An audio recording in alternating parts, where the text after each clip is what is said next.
What is going on, y'all? Tombstone 918 in the building. What's going on, y'all? Hit those buttons, like and sub button, all that good shit. If y'all enjoy these videos, or I'm going to eat your family. No, I'm just kidding. I can't say that on YouTube. But day 2 of Amazon. Day 2 of training. This is before you actually become like an official driver. In my previous video, I talked about day 1. I talked about at the very beginning from the hiring process and all the drug tests and background check all the way up until what yesterday was, which is my day 1, and today was day 2. Like I said, day 2 is pretty easy. It's pretty simple of training. It's it's a mixture of both. The day is going to go by faster, and you might even get out early, depending on your instructor, because you're going to be doing a mixture of two things. You're going to be going outside, and you're going to be taking a deeper look at like the docks and the loading stations, seeing how the trucks pull in and how they line up in the morning, seeing how people scan their carts and stuff, just like an actual in-depth, like close feel of everything. And like depending on your instructor, what he did for us is like he allowed us to go help other drivers. So we were able to go and help other drivers that we saw that were loading their vans and stuff like that, and we just helped them load their trucks. And we did that for like an hour and a half or something like that. And then like we went to the staging locations, and like and pretty much what that is, that's where you have to go to go pick up your carts and scan your carts and everything to bring it out to your truck. And he just showed us that. We went back to the classroom. We did a whole bunch of K-nets, and what that is, like, you'll get used to that term because that's like the online training that you're doing. Once again, like I said, really simple. Nothing too complicated with the K-nets. It was just funny too. I was like actually the first one in my class to be done the test, and that's why I got let out early, because after the first couple hours, what you're going to be doing until you go on your 15-minute lunch and your 30-minute break, you're just going to be doing the K-nets, listening. Just like the first day, listening to a whole bunch of shit on the on like the laptop or the tablet they give you, and you're going to be listening to like safety, like what happens, what are you supposed to do in case of like a robbery. Making sure, of course, the bullshit. Safety is our number one priority for you. Never confront a robber. Make sure to always lock your truck. There were example videos of like Amazon drivers who were like going up to someone's house to deliver a package, and they didn't even lock the truck or put the parking brake on. So in the background of the customer's Ring camera, you just see like the truck sliding down a hill, and the Amazon driver don't even fucking know. He don't realize until he turn around, then he starts chasing.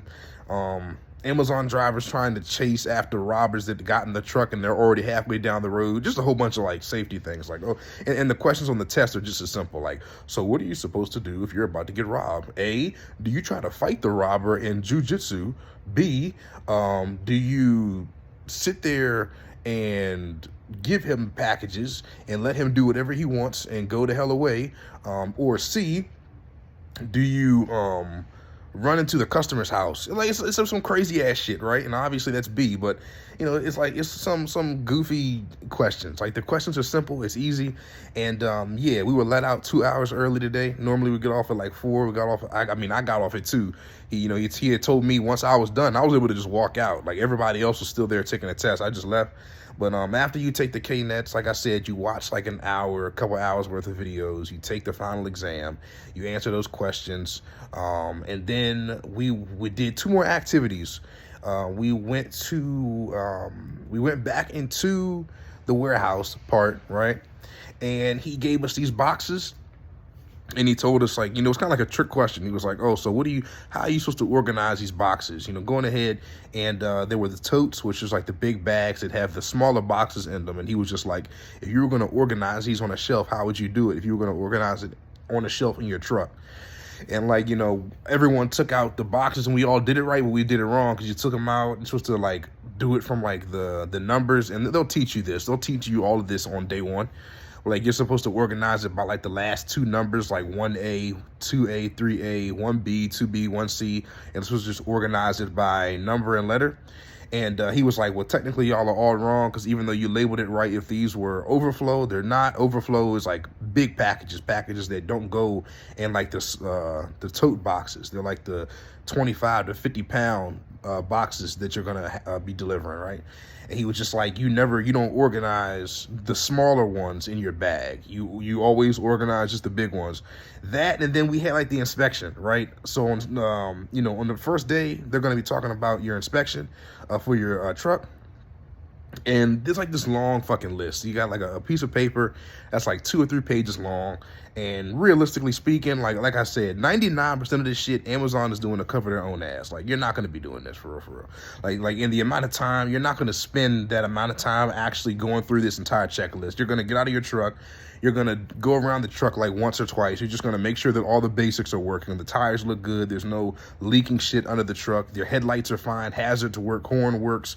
And that's it. Most people don't even do that. Like, they just get in the truck and go. Because, I mean, they give you this, like I said, long-ass 2-3 sheet of page paper of like all these things you have to check and stuff like that. And like even the instructor, he was just like, okay, y'all are taking too long, bro. He was like, y'all are taking over half an hour. Realistically, like, you're not gonna have enough time. You're gonna have less than 5 minutes to do that. You just make sure that the truck is in working condition. If something that you should be able to know if something's wrong with the truck just by looking at it. Like, you should be able to look at it and just immediately tell. Like, if it's not something like that, like major, like, if you see like a little buff or a little scratch, like people were overthinking it. Like, they were like, oh, this could be a ding right here. Like, yeah, that was it. That was like the last activity after the bag activity. Go outside. They gave us a checklist. He had us walk around the truck. He showed us like, oh, what do y'all see? Is this side good? No. Okay, what's wrong? Is this side good? Yes. Okay, are these tires good? No. Okay, cool. And then, yeah, that was it. So the second day is probably going to be, I would say, the easiest so far in my experience, just with the training before you officially start as a driver. I think that the second day probably the easiest, because the first day you're just in the rim all fucking day and you get tired as hell, and 5 minutes feels like 5 hours. The second day is the perfect mix because you are in the classroom for a little bit, but you're also getting up on your feet and you're walking outside. And like I said, you're helping other drivers and you're doing these challenges and like all this shit that your instructors are coming up with. And then you're going back into the classroom. So like, you're always active, you're not gonna be sitting down for too long. And yeah, it makes the day go by so much fucking faster. And so number 3, day 3, that's tomorrow. Like I said, I'll update y'all at the end of my day tomorrow. That's what I assume is gonna be the hardest. I'm not so sure, because like I said, that's what I told y'all. We have to act as if we're about to protect the fucking president of the United States, and we're going to be a NASCAR driver, and we have to go in between all these cones, and we have to, pull into a spot, back into a spot, pull out of a spot, parallel park on both using the driver's side and the passenger side, then frontal and reverse fucking serpentine through cones, serpentine like a snake through these fucking cones, front and backwards. So yeah, that'll be tomorrow. So tomorrow, I'm pretty sure, I don't know if we have any K-nets tomorrow. But he said that the majority of the day is going to be spent out on the course, and every single student is going to pretty much be certified in driving, like in driving the truck. So, that's it. I'll update y'all. Like I said, I'm going to go take a fat shit right now, but that's it. I'll update y'all on tomorrow on the last day and let y'all know how that course works, how it goes and everything. We'll probably have to do in the morning. If, like I said, there's any final K-nets or something like that, they might have just like one more K-net. We'll probably spend less than like an hour in the class, really. And who knows, maybe we'll get out earlier again, because we're going to be spending all that time in the trucks. It's only so long you can take. Like, even if each student is extremely fucking slow and he wants to take an hour with us each, it would only be like, how many students in the class? Like 6 students, I think. Yeah, like 5 or 6. So we'd still be getting out 2 hours early. But, yeah, I'll let y'all know how that goes down. And I got a fart. Did y'all hear that? I hope so. That's the stinky winky. But, I will catch y'all in the next video. Timster 918 is out of here, baby.